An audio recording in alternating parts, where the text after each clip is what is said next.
Assalamualaikum warahmatullahi wabarakatuh. Hai adik-adik, apa kabar semua? Semoga kita semua dalam keadaan sehat selalu ya. Oke, kali ini kita akan belajar mengenai sistem klasifikasi 5 kingdom. Pada pembelajaran sebelumnya, kita sudah mengetahui bahwa makhluk hidup yang ada di dunia ini dapat dikelompokkan berdasarkan tingkatan-tingkatan tertentu yang disebut dengan takson. Tingkatan yang paling besar disebut dengan kingdom.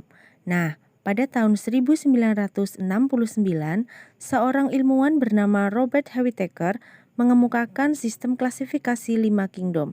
Dia mengelompokkan makhluk hidup di dunia menjadi 5 kelompok besar, yaitu Monera, Protista, Fungi, Animalia, dan Plantae. Kelima kingdom tersebut diklasifikasikan berdasarkan karakteristik yang khas dari setiap organisme-organisme yang menyusunnya. Yang pertama, kingdom Monera. Monera merupakan makhluk hidup yang paling sederhana yang ada di dunia. Kelompok makhluk hidup ini hanya didapat dilihat menggunakan mikroskop. Adapun ciri-cirinya, yang pertama, selnya tidak memiliki membran inti atau disebut dengan prokariotik. Kemudian bersel tunggal atau bersel satu yang disebut dengan uniseluler. Berkembang biaknya dengan membelah diri. Contoh makhluk hidup kelompok Monera adalah bakteri dan alga biru. Bakteri terdapat di lingkungan kita yang bermanfaat bagi kehidupan manusia, seperti bakteri Escherichia coli yang berperan membantu produksi vitamin K melalui proses pembusukan susu makanan. Adapun bakteri yang berbahaya bagi kehidupan manusia, seperti Mycobacterium tuberculosis yang menyebabkan penyakit TB. Beberapa contoh anggota Monera dari ganggang biru dapat dilihat pada gambar berikut. Yang kedua adalah kingdom Protista. Perbedaan utama kingdom Monera dan Protista adalah terletak pada membran intinya. Kingdom Protista selnya sudah memiliki membran inti atau disebut dengan sel eukariotik. Sifat atau ciri lain kingdom Protista sangat beragam, ada yang bersel tunggal atau disebut dengan uniseluler, ada juga yang bersel banyak atau yang disebut dengan multiseluler. Ada yang mikroskopis atau hanya dapat dilihat menggunakan mikroskop. Ada juga yang makroskopis atau bisa dilihat dengan mata telanjang. Ada yang sifatnya menyerupai hewan atau memakan hewan lain. Ada juga yang menyerupai tumbuhan atau mampu berfotosintesis. Kingdom Protista yang menyerupai hewan disebut protozoa.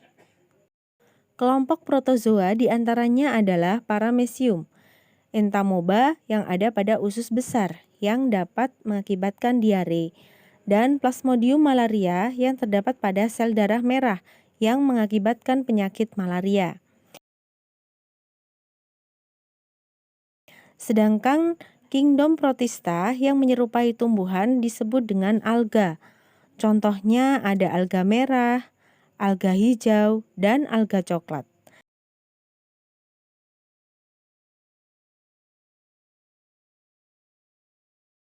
Berikut adalah contoh kingdom Protista yang terdapat pada air kolam berwarna hijau yang dilihat dari mikroskop cahaya.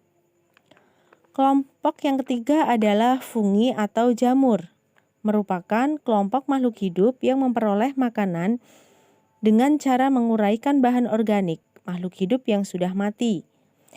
Jamur tidak berklorofil, berspora, tidak mempunyai akar, batang, dan daun. Jamur hidupnya di tempat yang lembab, bersifat saprofit atau organisme yang hidup dan makan dari bahan organik yang sudah mati atau yang sudah busuk, dan bersifat parasit atau organisme yang hidup dan menghisap makanan dari organisme lain yang ditempelinya. Benang-benang halus yang disebut dengan hifa. Hifa saling bersambungan membentuk miselium. Pada umumnya, jamur berkembang biak dengan spora yang dihasilkan oleh sporangium. Contoh makhluk hidup yang termasuk jamur adalah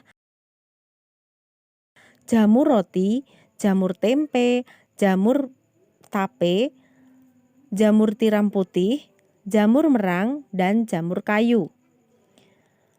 Yang keempat, kelompok Plantae merupakan kelompok tumbuhan yang memiliki klorofil untuk proses fotosintesis. Bersifat autotrof karena dapat menghasilkan makanan sendiri dari fotosintesis.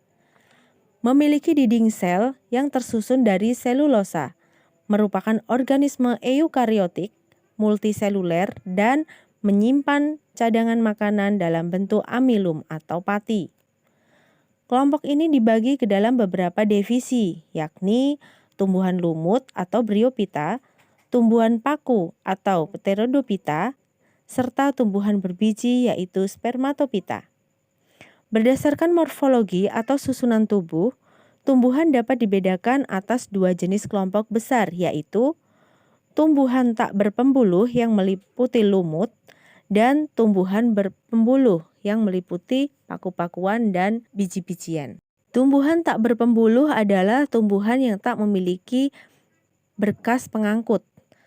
Kelompok tumbuhan ini belum dapat dibedakan dengan jelas antara akar, batang, dan daun. Contohnya adalah tumbuhan lumut. Tumbuhan lumut memiliki struktur yang menyerupai seperti akar yang disebut rizoid, berspora, dan berklorofil. Tumbuhan berpembuluh adalah tumbuhan yang memiliki berkas pengangkut dan sudah dapat dibedakan antara akar, batang, dan daun. Tumbuhan berpembuluh disebut tumbuhan berkormus. Berkormus sendiri terdiri dari dua kelompok, yaitu kelompok Cormophyta berspora dan Cormophyta berbiji. Cormophyta berbiji mempunyai bunga dan biji. Cormophyta berspora tidak mempunyai bunga, misalnya tumbuhan paku. Tumbuhan paku memiliki ciri-ciri yaitu memiliki akar, batang, dan daun sejati, tidak berbunga dan tidak berbiji. Ciri lain dari tumbuhan paku adalah daun muda yang menggulung. Daun tumbuhan paku ada yang menghasilkan spora yang disebut dengan sporofil, dan ada pula yang tidak menghasilkan spora disebut tropofil. Tumbuhan berbiji atau Spermatophyta dikelompokkan menjadi tumbuhan berbiji terbuka dan tumbuhan berbiji tertutup. Tumbuhan berbiji terbuka mempunyai ciri-ciri yang pertama, berbiji telanjang karena bijinya tidak dibungkus oleh daun buah. Yang kedua, alat reproduksi berupa bangun kerucut yang disebut strobilus. Yang ketiga, batang besar dan berkambium. Yang keempat, berakar tunggang dan serabut. Yang kelima, daun selalu hijau, sempit, tebal, dan kaku. Contoh tumbuhan berbiji terbuka adalah cemara, damar, pinus, melinjo, dan pakis haji. Yang kelima, kingdom Animalia atau hewan. Seperti halnya tumbuhan, hewan ada yang di permukaan bumi ini sangat beragam, baik bentuknya maupun ukurannya. Ada hewan yang berukuran sangat kecil sampai hewan berukuran sangat besar. Dunia hewan dikelompokkan menjadi dua, yaitu hewan bertulang belakang atau disebut dengan avertebrata dan hewan bertulang belakang atau yang disebut dengan vertebrata. Hewan tidak bertulang belakang atau disebut dengan avertebrata dikelompokkan menjadi 8 kelompok, yaitu yang pertama adalah porifera.